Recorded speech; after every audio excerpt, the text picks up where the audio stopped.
এই শীতের মধ্যে যদি এরকম ধোয়া ওঠা একটা পাকোড়া রেসিপি থাকে তাহলে তো আর কোনো কথাই হবে না বন্ধুরা।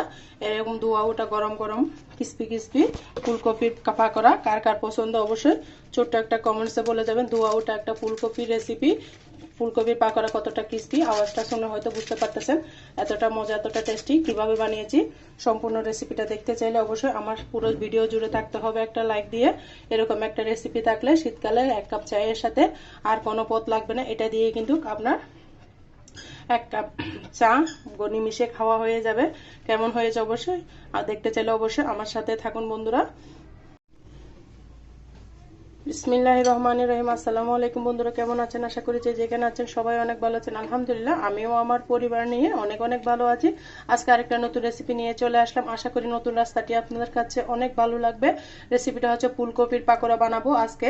ফুলকপির পাকোড়া আমি প্রথমে গরম পানিতে অনেকক্ষণ ভিজিয়ে রেখেছি। দেখুন গরম পানিতে ভিজানোর কারণে আপনাদের সাথে এটা শেয়ার করতে এসেছি। অনেকগুলো ময়লা ছেড়েছে হয়তো দেখেই বুঝতে পারতেছেন। সেই জন্য নতুন রাঁধুনি আপুরা ভাইয়ারা অবশ্যই গরম পানিতে ফুলকপি কেটে ভিজিয়ে রাখবেন, তাহলে যত ময়লা আছে ফুলকপি থেকে বের হয়ে যাবে। আমি এই পর্যায়ে ফুলকপিগুলোকে সুন্দর করে ধুয়ে নিয়ে আসতেছি। দেখুন বন্ধুরা আমি ফুলকপিগুলোকে সুন্দর করে ধুয়ে নিয়ে এসেছি। এখানে একটার অর্ধেক ফুলকপি নিয়ে নিয়েছি। স্লাইসটা আপনাদের পছন্দ মতো দিবেন, তবে ছোট ছোট করে নিলে ভালো।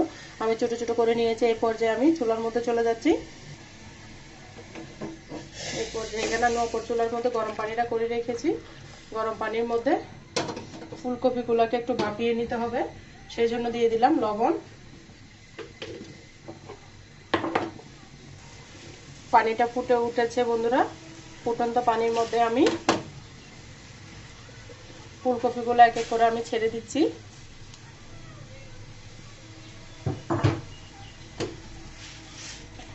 আমি 2 মিনিট পর্যন্ত ফুলকপিগুলোকে ফুটিয়ে নিব। জাস্ট শুধু 2 মিনিট পর্যন্ত ভাপিয়ে নিলে হয়ে যাবে। বন্ধুরা দেখুন ফুটে উঠেছে। আমি আর 1 মিনিট মতো ফুটিয়ে নিব। বন্ধুরা এই পর্যায়ে কিন্তু আমি ফুলকপিগুলোকে নামিয়ে নিব। নামিয়ে একটা স্ট্রেনারে ঢেলে ঠান্ডা করে নেব। অবশ্যই ঠান্ডা করে নিতে হবে। আমি এখনই নামিয়ে নিচ্ছি। চুলাটা বন্ধ করে দিলাম। বন্ধুরা ফুলকপিগুলো দেখুন আমি ঠান্ডা করে নিয়ে এসেছি। সুন্দর করে পানিটা ঝরিয়ে নিচ্ছি, ঠান্ডা করার জন্য অপেক্ষা করতেছি। এই পর্যায়ে আমি এখানে নিয়ে নিব 1 কাপ চাউলের গুঁড়া, তারপর নেব 1/2 কাপ আটা। আটা আর চাউলের গুঁড়া সুন্দর করে আমি মিশিয়ে নিব। আর চাউলের গুঁড়াটা আমার ডিপ ফ্রিজে ছিল, সেই জন্য একটু দানা দানা হয়ে আছে, তবে পানি দিলে মিশে যাবে। একটু স্ট্রেসার দিয়ে আমি ভেঙে নিচ্ছি। ভালো করে মিশিয়ে নিচ্ছি। এই পর্যায়ে দিয়ে দিব কর্নফ্লাওয়ার। আমি 1 চামচ কর্নফ্লাওয়ার দিয়েছি উঁচা উঁচা করে। আপনারা চাইলে বাড়িয়ে কমিয়ে দিতে পারবেন। কর্নফ্লাওয়ারটা অবশ্যই দিবেন। কর্নফ্লাওয়ারটা দিলে একটু স্পাইসি হবে, খেতে ভালো লাগবে। ভালো করে আমি মিশিয়ে নিচ্ছি। তারপর এখানে আমি নিয়ে নিয়েছি আদা রসুনের থেতু করে নিয়েছি। আপনারা চাইলে বাটাটাও দিতে পারেন। তারপর ধনিয়া জিরার গুঁড়া, মরিচের গুঁড়া, হলুদের গুঁড়া, লবণ স্বাদ মতো দিয়ে সম্পূর্ণ মশলাগুলো আমি এখানে দিয়ে দিলাম। দিয়ে আবারও মিশিয়ে নিচ্ছি।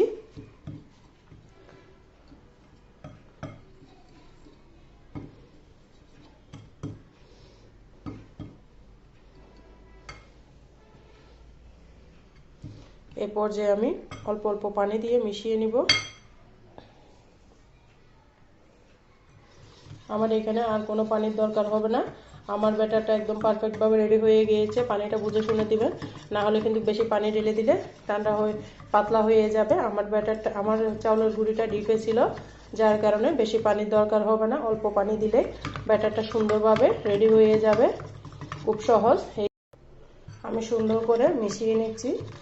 যতটা ভালো ফেটাবেন ততটা আপনার পাকোড়াটা একদম মচমচে হবে, ক্রিস্পি হবে, খেতে ভালো লাগবে। সেজন্য চেষ্টা করবেন ভালো মতো ফেটিয়ে নেওয়ার জন্য। এই পর্যায়ে আমি দিয়ে দিব একটু রেড কালার।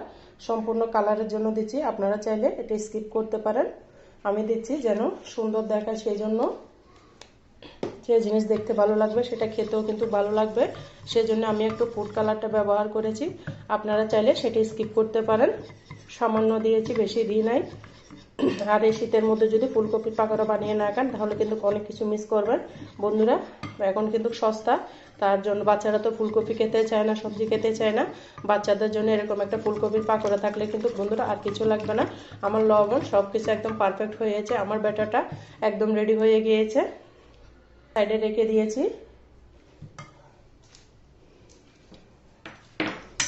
তারপর এখানে যে কাজটা করতে হবে, যেটার কারণে আপনার ফুলকপিগুলো একদিন থাকলেও কোনো প্রকার নরম হবে না, ক্রিস্পি থাকবে, সেই জন্য এখানে দিয়ে দিতে হবে কর্নফ্লাওয়ার। অবশ্যই কর্নফ্লাওয়ারটা দিয়ে দিবেন। কর্নফ্লাওয়ারটা দিলে আপনার ফুলকপিগুলো তেলের মধ্যে দেওয়ার সময় ভাজবে না, 2 দিন থাকলেও কিন্তু আপনার ফুলকপিগুলো ভাঙবে না, ক্রিস্পি থাকবে, নরম হবে না। এই জন্য অবশ্যই চেষ্টা করবেন কর্নফ্লাওয়ারটা দেওয়ার জন্য। কর্নফ্লাওয়ারটা দিয়ে আমি সুন্দর করে ফুলকপির গায়ে লাগিয়ে নিচ্ছি। চেষ্টা করবেন অবশ্যই কর্নফ্লাওয়ারটা দিয়ে ফুলকপিগুলো ভাজার জন্য, তাহলে আপনারা পারফেক্ট ফুলকপির যে স্বাদ আছে সেটা পাবেন বন্ধুরা। আমি ভালো করে মিশিয়ে নিয়েছি ফুলকপির গায়ের সাথে কর্নফ্লাওয়ার। আর এই পর্যায়ে আমি ভাজার জন্য চলে যাচ্ছি। সম্পূর্ণ ব্যাটারটা আপনার কোনো রেস্টে রাখতে হবে না, এই পর্যায়ে আমি ভেজে নিব। খুব সহজ উইতে দেখিয়েছি, আশা করি অনেক ভালো লাগবে। অবশ্যই ডুবো তেলের মধ্যে পাকোড়াগুলো ভাজার চেষ্টা করবেন, তাহলে খেতে ভালো লাগবে। আর ফুলকপি পাকোড়া এমনভাবে কুট করবেন যেন কমও না ভারীও না, একদম পারফেক্ট হয়, সেভাবে ফুলকপির ব্যাটারটা তৈরি করে নেবেন। আমারটা একদম পারফেক্ট হয়েছে। আমার তেলটা কিন্তু গরম হয়ে গেছে, একদম গরম তেলের মধ্যে ফুলকপিগুলো দিতে হবে। চুলার আঁচটা বাড়িয়ে রাখতে হবে, তাহলে না হলে তেলটা চুষে নেবে। সেই জন্য চেষ্টা করবেন চুলার আগুনটা বাড়িয়ে রাখার জন্য। আমার তেলটা আরেকটু গরম হওয়া লাগবে, আমি আগে থেকে তেলটা বসিয়ে রেখেছি। এই পর্যায়ে এক এক করে আমি ফুলকপিগুলো দিয়ে দিচ্ছি।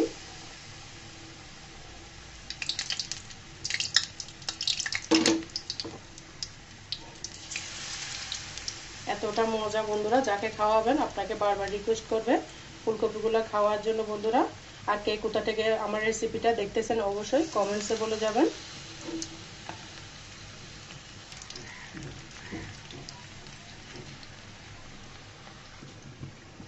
আমার পাতিলটা ছোট, সেজন্য আমি অল্প অল্প দিচ্ছি বন্ধুরা। আপনাদের পাতিল যদি বড় হয় তাহলে বাড়িয়ে দিবেন। চুলার আগুনটা বাড়ানো থেকে একটু মিডিয়াম করে রাখতে হবে। পর্যায়ে আমি আরো দিয়ে দিচ্ছি।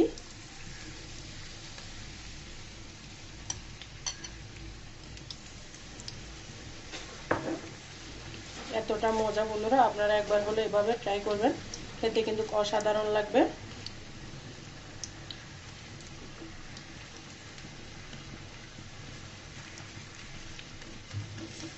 আওয়াজটা শুনে বুঝতে পারতেছেন কতটা ক্রিস্পি হয়েছে বন্ধুরা। এটা কর্নফ্লাওয়ার দিবেন, কর্নফ্লাওয়ার দিলে আপনাদের পাকোড়াও কিন্তু এভাবে ক্রিস্পি হবে। আর আমার ভিডিওটা দেখে অবশ্যই একটা কমেন্টস করবেন, আর কোথা থেকে বলতেছেন আর কিভাবে আপনারা এই পাকোড়াগুলো বানিয়ে খান, অবশ্যই ছোট্ট একটা কমেন্টসে বলে যাবেন। দেখুন বন্ধুরা, আওয়াজটা শুনে বুঝতে পারতেছেন কতটা মোচমোচা। এই পর্যায়ে আমি উঠিয়ে নিব।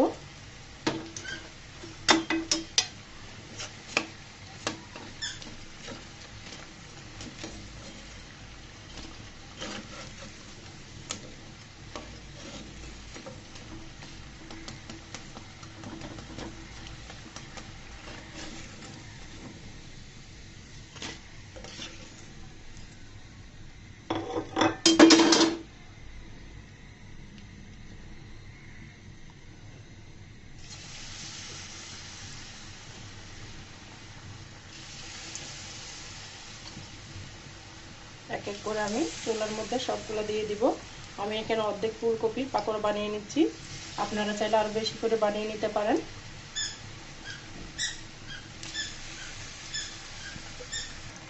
সম্পূর্ণ পাকোড়া বন্ধুরা আমি এখানে দিয়ে দিয়েছি, একসাথে দিয়ে দিয়েছি, হয়ে যাবে। অবশ্যই ডুবা তেলের মধ্যে করবেন এই রেসিপিটা, ডুবা তেলের মধ্যে করলে ভালো হবে, না হলে কিন্তু ভেঙে যাবে, ভেঙে যাওয়ার চান্স থাকে।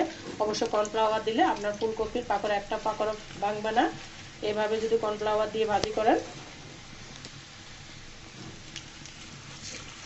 বন্ধুরা একটা ভিডিও বানাইতে কিন্তু অনেক পরিশ্রম হয়, তাই বন্ধুরা ভিডিওটা স্কিপ না করে ফুল ওয়াচ করবেন। আর যারা এতটুকু এসে কোনো কেউ লাইক দিতে ভুলে গিয়েছেন অবশ্যই একটা লাইক দিবেন বন্ধুরা। আপনার একটা লাইক আমার চ্যানেলটা অন্যজনের কাছে পৌঁছিয়ে দিতে সহযোগিতা করবে। দেখুন বন্ধুরা, আমার সমস্ত পাকোড়া কিন্তু ভাজা হয়ে গেছে।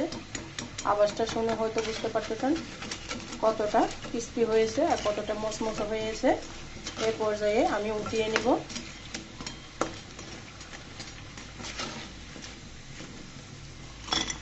আওয়াজটা শুনে হয়তো বুঝতে পারতেছেন আমার পাকোড়াগুলো কতটা ক্রিস্পি হয়েছে।